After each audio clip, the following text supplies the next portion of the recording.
Inside the NBA, presented by Kia, live from the Eastern Conference Finals, is brought to you by the Kia Optima, official vehicle of the NBA. I'll be honest, I don't make a habit of listening to podcasts and stuff, but I'll make an exception here because on Sekou Smith's Hang Time podcast, Charles Barkley will be the special guest only on NBA.com. That's nice, Charles. I had a lot of fun doing that, actually. Yeah, Sekou's with Sekou, Lane Whitaker, and Pretty Ricky Fox. You just gonna be on my podcast, Chuck? Man, huh? You gonna be on my podcast? No, dude. All right, I don't want you anyway. Let's move on. Boy. I hate to be abrupt, but let's be abrupt. Anyway, almost lost in the hot shooting of J.R. Smith in the opener and his 28 points was the fact that LeBron had 31 points in this one. And before the series started, he sat down with Rachel Nichols to talk about Kyrie Irving and David Blatt and talk about leadership and maybe one day being a movie star. Welcome back to the Eastern Conference Finals. 5th time in a row, but 7th time overall. Yeah, absolutely. To be a part of the Eastern Conference Finals 7 times, I've been with some great teams, and we put ourselves in position to just try to compete. The Atlanta Hawks are sometimes called Spurs East because not only their coach, of course, came from San Antonio, but just the way they play. Do you have some experience with the Spurs that you can apply here going into this? I think so. I think the Spurs and the Hawks, they play the game the right way. It's basketball at its best. It's free-flowing, but at the same time, it's very constructive. We're the #1 defense in the postseason so far, so I think we will hang our hats on that. We have to. Kyrie now says he is feeling better. He's also been talking the past few days about his relationship with you, how it's grown. When you don't know someone, it's hard for you to trust them, and that's what it was in the beginning of the season. I've walked this path before. I've seen the same thing he's seen, so that gave me some leeway to be able to kind of bring the wall down a lot faster maybe than it could have happened if I haven't been in the role that he's been in before. You came into the NBA right out of high school. Yeah. So you were definitely the kid for a long time. Then you go to Miami, you're sort of in that middle ground. Right. Dwayne Wade, Chris Bosh, they're more your peers, that kind of thing age-wise. You come here, Kyrie Irving is 23. Right. Tristan Thompson is 24. Right. You are firmly in the older brother role. Yeah, I am. How has that changed your leadership? It changes a lot. I knew coming here that I would have to be the sole leader. One thing that I knew I had to work on, and I'm always working on every day, is my patience. You told me that a few weeks ago. I said, what has been the story for you this season? And you said, patience. Yeah, my patience. And you're not known as a patient guy, I got to tell you, over the years. Not. But these guys hadn't had much experience. I almost had to go back to having my first child. Is this easier for you because you are a dad? I think so, because obviously, being a parent, it tests your patience for sure. You've taken an expanded role in how the whole team operates, and you've compared that in the past to Peyton Manning and the way that he has done that for his NFL teams. How do you see the comparison? The comparison is not because he's the quarterback, it's because the hours that he puts into his craft. And that's how I am. I put so much work into me trying to be the best every single day that the guys see it, the coaching staff see it, and they trust that I'm gonna at least try to put our team in the best position to win. That's all I can ask for. We see Peyton Manning all the time, going to the line, calling the audibles sometimes because he sees the defense set up a little differently. You see the defenses, the famous example, right, in the Chicago series of you saying, scratch that, I want this because I see this out here. Yeah.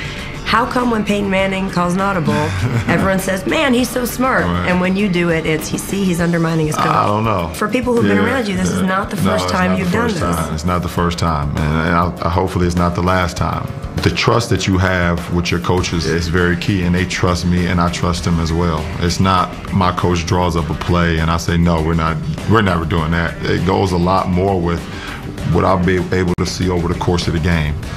The feel that I've had on the floor and to see how the defense have played it over and over and over. I know how to be able to react to that and be able to throw something at them where they won't recognize what hit them. You're at this point in the playoffs, and it means a lot to you just because I know how much you care about basketball. But you also have your family here in Cleveland for the first time in a long time. Yeah. How has that made this different? Just a sense of security and comfort. For me, when my home is happy and taken care of, then it makes my job a lot easier. And you're in the community here. We were setting up this interview, and you were shopping in Bed Bath & Beyond with your wife. I don't think people would believe that you actually go out and do that yourself. You don't have someone do that for you. You're out there, picking out pillows. Sheets, I was out picking out pillows and getting some new glasses. And you feel comfortable doing that here? Yeah, absolutely. These people here have seen me grow from the knucklehead kid all the way to the well-rounded, father and husband. Without the city itself, I wouldn't be who I am today. I gotta ask you about a couple of the other random things in your life. You are freezing yourself on a regular basis. Yeah. People who have not seen this, you walk into a tank that is 230 degrees below Fahrenheit. Yeah. And freezes your skin. Don't try this at home, people. Right. People, please don't. Why are you doing this? I take my body very seriously. We found out about this particular treatment. It doesn't give you 100% life back, but it just helps the body recover. After the finals are over, after the playoffs are over, you have a movie coming out. Most people want to be a movie star because they want to be rich and famous. You are already rich and famous. Why do you want to get into all this? I always talked about it as a kid, and even as an adult, I was like, wow, I always wanted to be the Fresh Prince of Bel-Air. And then when I got older, the bad boy movies, I was like, I would love to do an action movie. Either be like a cop or something, or be like Batman. Hopefully I can do some more things, maybe. We'll see. All right, so goal number 1, win an NBA championship for Cleveland. Absolutely. Down the road, goal number 2, be Batman and save the world. Yeah. Not bad at all. Small goals. Small goals. Check I Did you got want a to be the movie. Fresh Prince? No, but I got a movie for you, LeBron. Kazam Part 2. Oh, yeah. That'll just get you one of those Razzies. Kazam, too. You are watching Inside the NBA, presented by Kia. The Cleveland Cavaliers winners over the Atlanta Hawks in Game 1 of the Eastern Conference Finals. Final score of Game 1 was 97-89. When we come back, we'll focus on the Western Conference Finals. Game 1 was played last night, and the number 1 seed out west, able to do what the number 1 seed in the East could not. Bang, bang. Hold serve.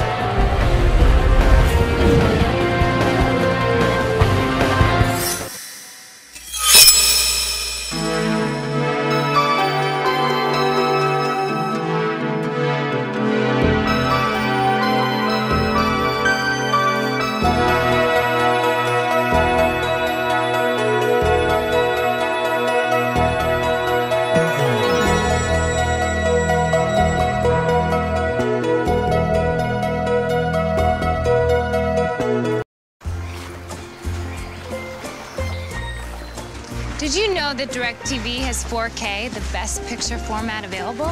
It's like a theater quality experience in your home. But don't just take my word for it. Take it straight from my horse's mouth. Actually, I wasn't listening, Hannah. I was concentrating on my walking because I got